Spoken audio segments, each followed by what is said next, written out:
ৰ'ব ভিডিঅ'টো এৰি নাযাব আমাৰ 21 তাৰিখৰ বান্দা কাটাৰ যিটো ইণ্টাৰভিউ আছিল সেইটো অলপমান এক্সপিৰিয়েঞ্চটো শুনি লওক। ইণ্টাৰভিউ কেতিয়া আছে? বুধবাৰ মানে হেৰি 22 তাৰিখ ন?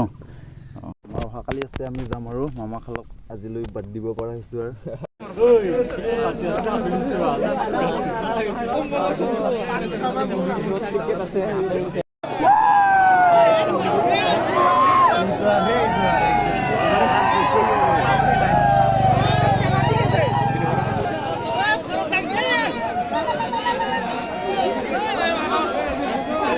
কি কৰবি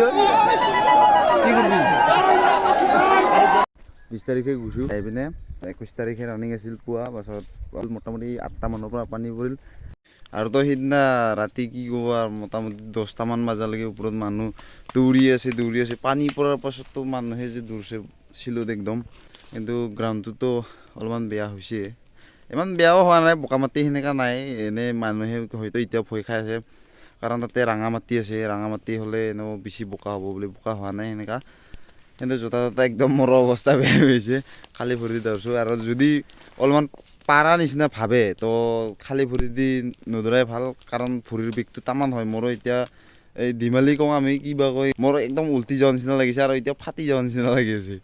আৰু মোৰ ৰানিং গাঁৱত প্ৰেক্টিছ কৰোঁতে মই সেনেকৈ ইমান টাইম চাইম চোৱা নাই, আৰু যিহেতু 3200 মই প্ৰায় গাঁৱত প্ৰেক্টিছ কৰি থাকোঁতে 2 কিলোমিটাৰ কিবা সেনেকাহে দৌৰিছিলোঁ, 3 কিলোমিটাৰ দৌৰা নাই, একদিন মাত্ৰ দৌৰিছোঁ 3200 মানে 3 কিলোমিটাৰ 200, একদিন মাত্ৰ দৌৰিছোঁ গাঁৱত।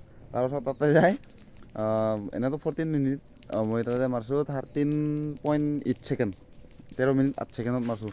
মোৰ অৱস্থা একদম বেয়া, ভৰি দি মালি খুলি যোৱা হেন লাগি আছে। এনে ৰানিংটো ভালে আছিল, মোৰ মতে ভাল আছিল, আৰু যিহেতু যোৱা বছৰ মই আসাম পুলিচত দৌৰিব যাওঁতে 5 ছেকেণ্ড লেট হৈছিল, মানে 14 মিনিট 5 ছেকেণ্ড হৈছিল, তো বহুত বেয়া লাগিছিল। বাকী নম্বৰটো মই বেছি পোৱা নাই, হ'লেও ভাল লাগছে মানে মনত, কাৰণ যোৱা ছেকেণ্ড লেট হৈছে, এইবাৰ 1 মিনিট ৰহিয়ে গৈছে, মানে 1 মিনিট ৰহিয়ে গৈছে প্ৰায়, 13 মিনিট 8 ছেকেণ্ড লাগছে। হেপী আৰু মই সেইখিনিতে হ'ব, নেক্সট টাইম আৰু ভাল কৰিব চেষ্টা কৰিম।